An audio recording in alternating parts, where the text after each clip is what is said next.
Tidak pernah merasa puas dengan satu kebaikan yang pernah mereka lakukan jamaah.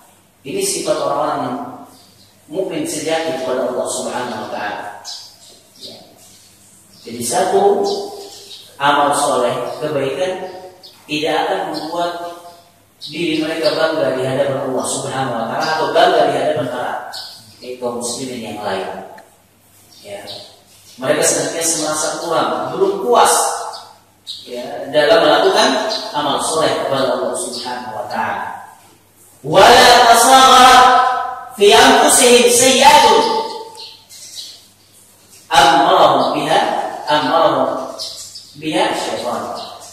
Dan mereka bukanlah orang-orang yang merasa atau merendahkan, menganggap kecil satu keburukan yang pernah mereka lakukan ketika mereka terjerumus ke dalam perangkap syaitan. Jadi para sahabat ini bukan orang-orang yang menganggap kecil dosa kepada Allah Subhanahu wa Ta'ala. Mereka adalah orang yang melihat pada siapa mereka berdosa, bukan dosa apa yang mereka lakukan.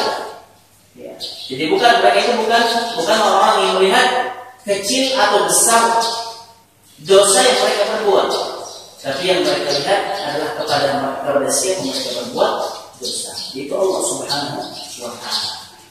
Dan di antara sifat seorang mukmin yang disebut oleh Nabi Sallallahu Alaihi Wasallam, jadi itu ada pada para sahabat adalah ketika mereka melakukan dosa, seakan-akan mereka melihat ada sebuah gunung yang ada di atas mereka.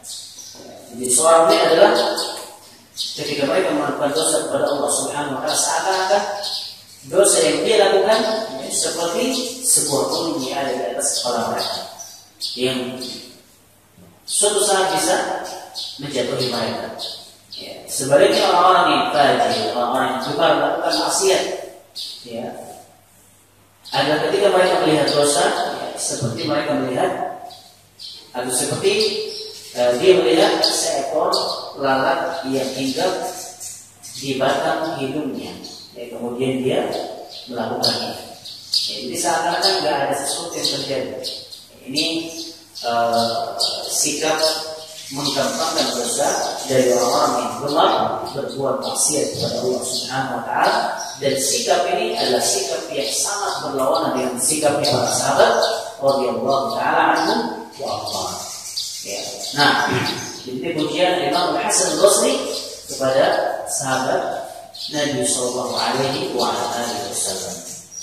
Makanya orang-orang yang mencela sahabat Nabi SAW adalah orang yang paling hina. Bahkan terkadang orang-orang yang lebih hina dibandingkan dengan orang-orang Yahudi dan Nasrani.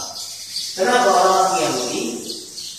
Mereka memandang sahabat-sahabat Nabi Musa adalah orang yang terbaik setelah Nabi Musa alaihissalam. Jadi manusia yang terbaik setelah Nabi Musa di hadapan orang Yahudi siapa? Sahabat Nabi Musa alaihissalam. Kemudian orang-orang Nasrani juga meyakini bahwasanya manusia yang terbaik setelah Nabi Isa siapa? Sahabat-sahabat Nabi Isa alaihissalam. Tapi orang Syiah malah meyakini manusia yang terburuk setelah Nabi Muhammad adalah sahabat-sahabat Rasulullah Sallallahu Alaihi Wasallam. Jadi sangat jauh akidah orang Rasulullah.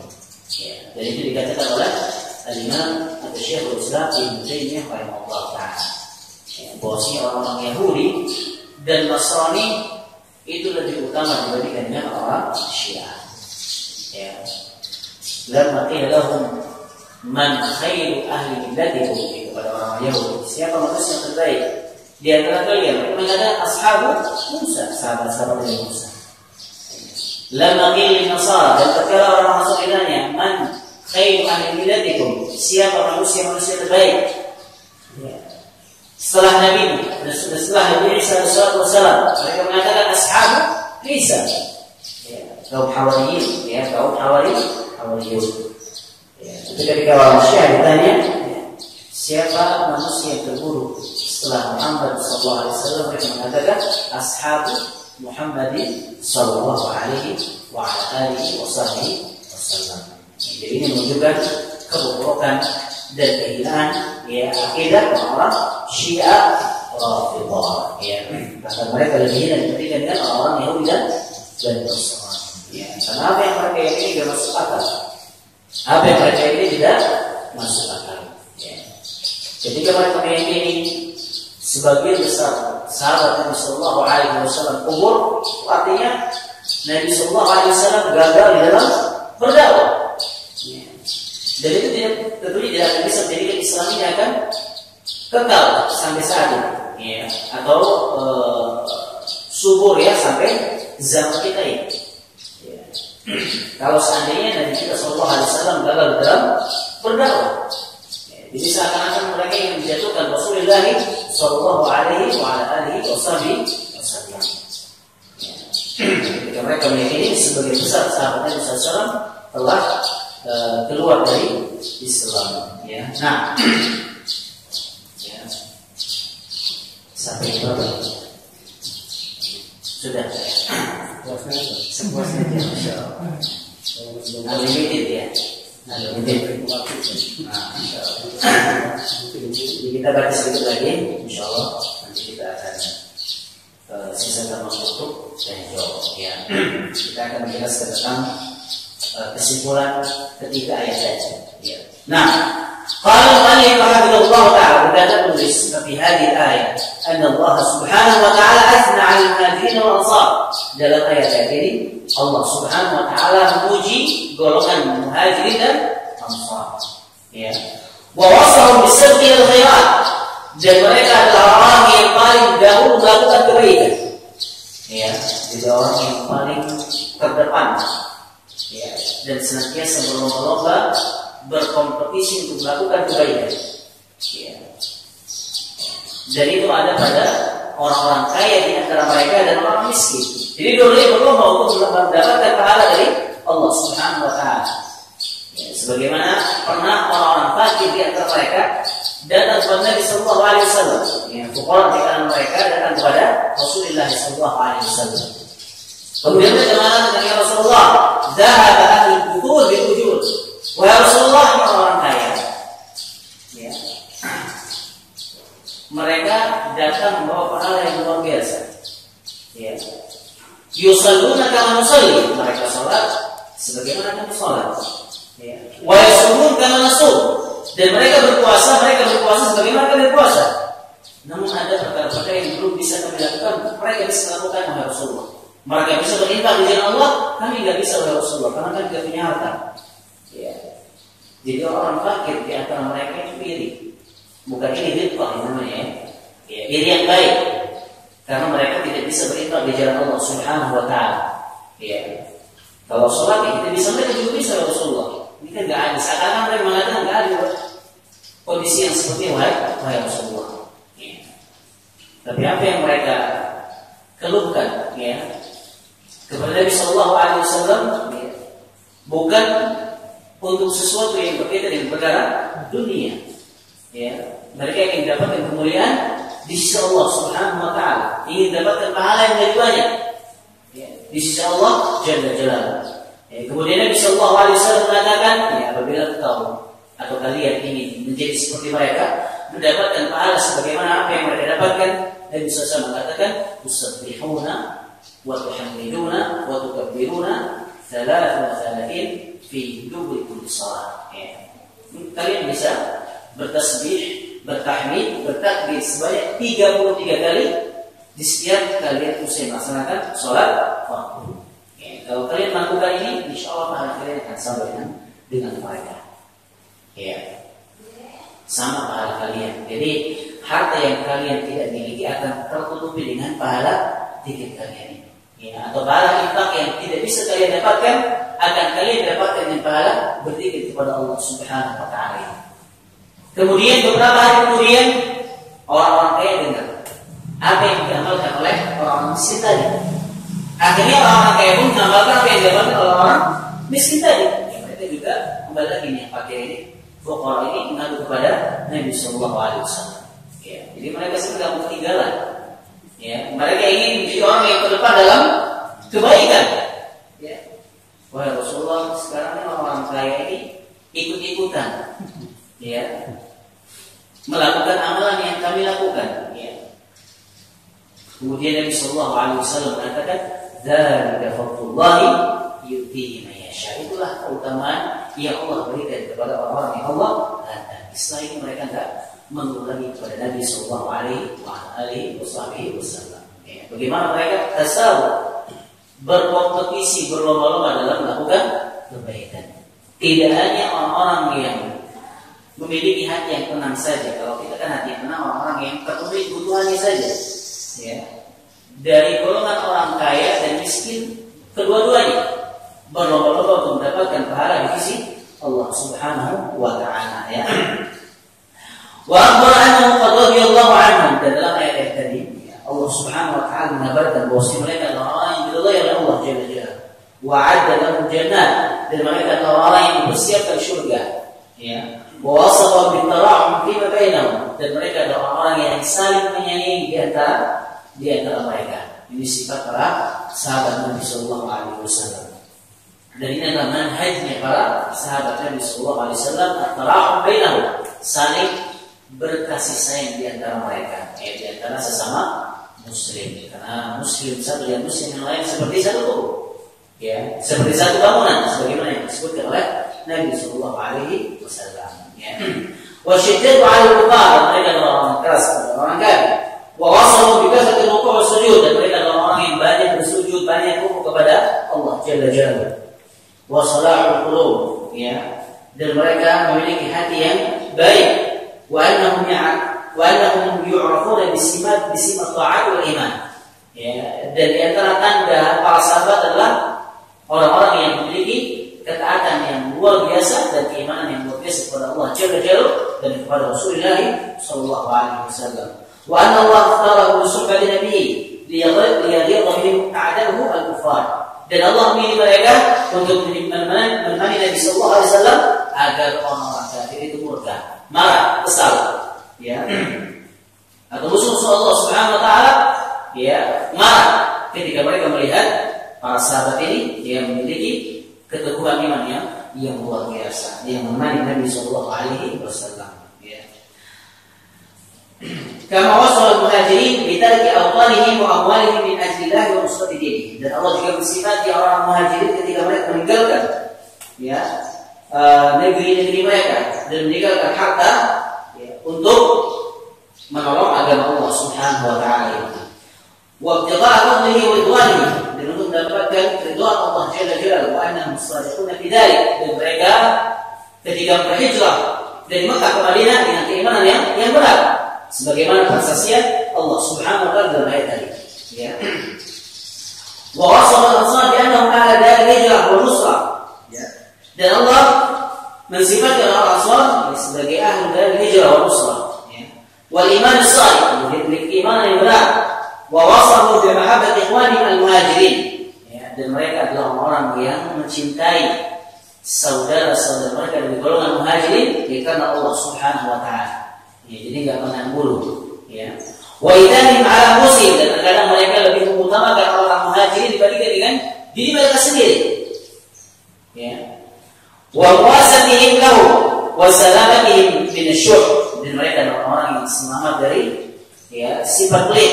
Wa bidzalika hazu 'ala al-falah, hadhi ba'du fadailihim al-'ammah, dan ini di antara keutamaan para sahabat secara umum. Wa hunaka fadailun khassatun wa maratibun yufaddilu biha ba'dhum ba'dha, dan di sana ada keutamaan khusus yang bisa membedakan keutamaan yang satu dengan yang lain. Karena keutamaan para sahabat itu bertingkat-tingkat, ya. Jadi mereka memiliki keutamaan secara umum ada. Jadi keutamaan mereka secara umum itu ada, ya, yang disebutkan oleh Allah, Jalla Jalla di dalam ayat yang tadi. Namun mereka juga memiliki keutamaan yang khusus yang bisa membedakan keutamaan mereka yang satu dengan yang lain. Ya. Radhiyallahu anhu wa dzalika bihasabi sidqihi bil Islam, ya, wal jihad wal hijrah. Dan tingginya, ya, keutamaan mereka, ya, satu sama lain itu bisa kita lihat dari, ya, dulunya mereka masuk Islam, ya, kemudian bagaimana jihad dan hijrah mereka kepada Allah Subhanahu wa Ta'ala. Ya, jadi tergantung dengan amalan-amalan yang sudah mereka persembahkan untuk Islam ini. Ya, dari situ kita bisa melihat, ya, sahabat ini lebih utama dibandingkan dengan sahabat yang lain. Dan sahabat-sahabat yang paling utama adalah yang menjadi khulafaur rasyidin, ya, setelah Rasulullah sallallahu alaihi wasallam, itu Abu Bakar, Umar, Utsman dan Ali radhiyallahu taala anhum wa ardhahum. Nah, jemaah yang dimuliakan Allah Subhanahu wa taala, mungkin ini yang bisa kita sampaikan pada kesempatan kali ini, ya, tentang keutamaan sahabat Nabi sallallahu alaihi wasallam, dan kali ini kita lanjutkan pada pertemuan berikutnya tentang madhab ahli sunnah wal jamaah, ya, madhab ahli sunnah wal jamaah fima hadatha baina sahabati min al-qital wa fitnah, terhadap fitnah, pertumpahan darah, peperangan, perselisihan yang terjadi di antara para sahabat radhiyallahu taala anhum wa radhiyallahu, ya, agar kita tidak salah bersikap atau berkeyakinan, agar kita tidak bersuudzon kepada sebagian sahabat, ya, kemudian kita, ya, berhusnudzon kepada sebagian yang lain. Jadi agar kita benar, ya, jadi kita harus berhusnudzon, ya, kepada seluruh sahabat Nabi Sallallahu Alaihi Wasallam, bahwasanya kesalahan-kesalahan yang mereka lakukan akan diampuni oleh Allah Subhanahu Wa Taala dengan amal-amal soleh yang sudah mereka kumpulkan di sisi Allah Taala. Barakallahu fikum. Kita sisakan waktu untuk tanya jawab. Silakan. Ini pertanyaan pertama dan dulu pertanyaan satu. Nah, betul kan? Tapi namanya belum orang, itu udah nanya lagi di siang. Karena kayak jawabannya tak panjang. Seperti tadi Ustaz, manhaj Ahlussunnah wal Jamaah itu mempunyai sikap tentang baik itu mutadil, ya, pertengahan. Tidak dulu, tidak terendahkan. Seperti kita ketahui di Indonesia ini atau beberapa bagian negara Asia ini dikenal dengan keturunan Nabi disebut Habib. Nah, yang kita lihat di sini juga banyak orang-orang yang mereka bermanhaj katanya Ahlussunnah wal Jamaah, tapi mereka terlalu berlebihan, ya, terhadap si keturunan tadi ini, ya, para Habib lagi. Karena tidak memperhatikan ini ARS, tidak banyak Habib waktu lain pun diperlakukan seperti itu, cuma tidak muncul aja gitu kan. Apakah mereka tidak tahu kalau memang manhaj Ahlussunnah wal Jamaah itu mempunyai sikap terhadap ahli bait tidak boleh berlebihan dan juga tidak merendahkan. Nah, dengan mereka berlebihan itu, menurut pandangan Anda, mereka juga ikut merendahkan, ya, untuk merendahkan si keturunan Nabi ini. Dengan berlebihan itu, kenapa? Dengan berlebihan dia, dengan gurunya dia terhadap si sosok ini, akhirnya banyak juga orang yang tidak suka dengan sosok ini. Artinya merendahkan ini, Ustaz. Merendahkan itu bukan orang yang merendahkan, tapi orang yang orang tadi yang bersikap dulu ini nih. Itu pertanyaan pertama, Ustaz, ya. Nanti jawab lagi. Pertanyaan kedua, Ustaz. Maka nanti pertanyaan lagi kayak agak panjang nih. Keturunan Nabi itu kan, kalau disebut keturunan itu yang langsung. Sedangkan yang kita tahu ini, Nabi tidak punya anak laki yang besar. Karena patriarkat atau patrilineal dari bangsa Arab adalah dari keturunan ikut bapak, ikut laki-laki. Sedangkan yang kita tahu keturunan Nabi yang kita sebut Habib ini adalah dari Hasan dan Husain, di mana Hasan Husain adalah anak dari Fatimah Ali bin Abi Thalib. Kenapa tidak menisbatkannya itu Habib-Habib ini kepada Ali bin Abi Thalib? Karena kan garis bangsa Arab itu ke laki-laki, tidak seperti halnya garis orang-orang Sumatera Barat matrilineal gitu kan, keperempuan ke ibu kan. Kalau bangsa Arab dan kebanyakan lain itu ke bapak. Nah, ya seperti itu. Kenapa itu selalu menisbatkannya kepada Nabi, sedangkan Hasan Husain adalah memang keturunan langsung dari Nabi, dari Fatimah. tapi anaknya Ali bin Abi Thalib begitu Ustaz. Nah, bismillahirrahmanirrahim. Wassalatu wassalamu ala Rasulillah.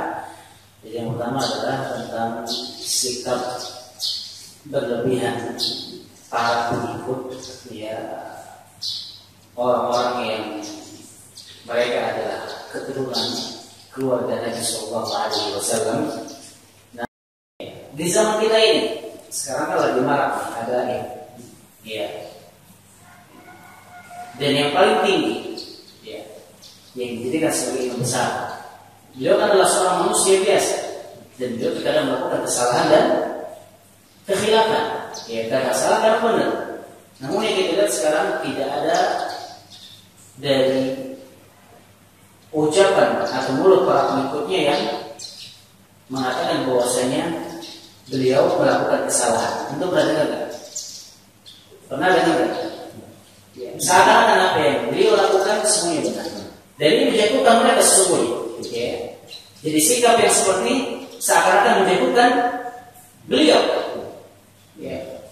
Karena mengangkat kedudukan beliau di atas kedudukan yang Allah Subhanahu wa taala berikan kepadanya. Ya, dan ini salah. Ya. Akhirnya banyak orang-orang yang enggak suka. Ya, ini merendahkan ahli bait Rasulullah SAW secara tidak langsung. Ya, merendahkan ahli bait Rasulullah SAW secara tidak langsung. Ya. Dan seharusnya sebagaimana kita sampaikan, ketika mungkin di antara kita ada yang dia adalah kerabat Rasulullah SAW atau masuk dalam kategori ahli bait Rasulullah SAW, ketika ada orang yang bersikap buruk kepada dirinya, ketika ada orang yang memfokuskan dirinya, ini seharusnya diingkari. Sebagaimana perbuatan Nabi SAW. Ya.